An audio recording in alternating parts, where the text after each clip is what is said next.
Alam selalu punya kejutan. Ketika mayoritas keluarga anjing tidak bisa memanjat pohon, ada dua jenis mereka yang seakan malah melawan takdir.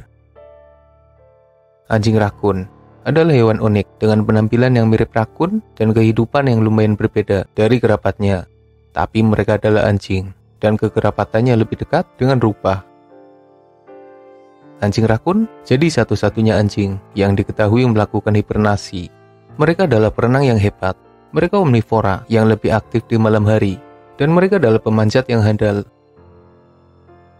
Saat anjing lain terlahir sebagai hewan terestrial yang menghabiskan sebagian besar hidupnya di daratan, anjing rakun malah bisa memanjat pohon dan mereka betah di pepohonan. Anjing rakun memanjat pohon karena beberapa alasan. Selain karena buah-buahan di atas pohon, sepertinya kemampuan itu juga hasil adaptasi mereka demi bisa kabur dari bahaya di daratan. Anjing rakun punya kaki yang pendek dengan kekuatan yang besar. Mereka juga punya cakar melengkung yang panjang.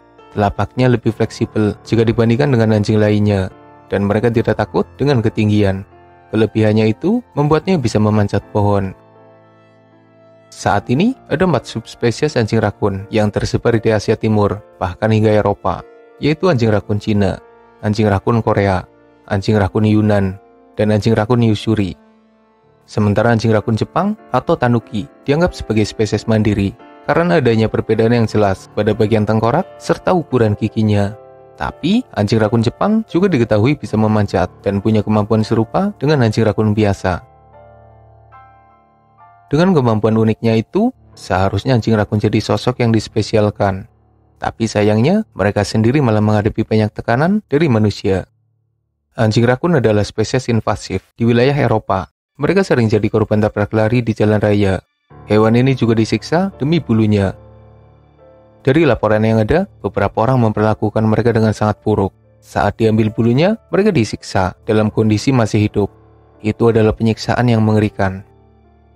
Semoga mereka bisa selalu kabur ke atas pohon saat bahaya di daratan mengintainya. Selanjutnya, ada Gray Fox atau rubah abu-abu. Sosok kanin kecil dari Amerika Utara yang ternyata punya kekerabatan dekat dengan anjing rakun di Asia.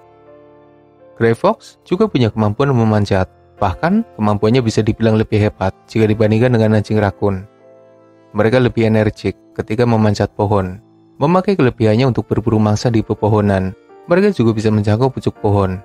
Kemampuannya itu didapat dari hasil adaptasi. Sama seperti anjing rakun, mereka punya cakar khusus dengan telapak yang fleksibel. Kelincahannya di atas pohon telah menarik perhatian dari manusia. Rubah abu-abu sendiri juga menghadapi ancaman dari manusia. Kadang mereka dianggap hama dan diburu manusia. Jika kita perhatikan, sebenarnya beberapa anjing peliharaan juga akhirnya bisa memanjat pohon.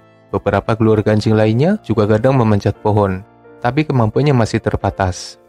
Pergerakannya lebih kepada lompatan. Mereka juga tidak bisa bertahan lama untuk menggantung di ketinggian. Kakinya sendiri tidak terdesain untuk memanjat. Sementara Gray Fox, selain lompatannya yang tinggi, pergerakannya di pepohonan juga tidak mencerminkan jati dirinya sebagai bagian dari keluarga anjing. Sejauh ini, hanya 2 jenis saja yang diketahui sebagai pemanjat. Tapi dengan pemisahan Tanuki sebagai spesies mandiri, bisa dibilang ada 3 jenis kanin yang bisa memanjat. Mungkin saja nantinya bisa ditemukan bukti lain yang menunjukkan kemampuan memanjat dari keluarga anjing lainnya.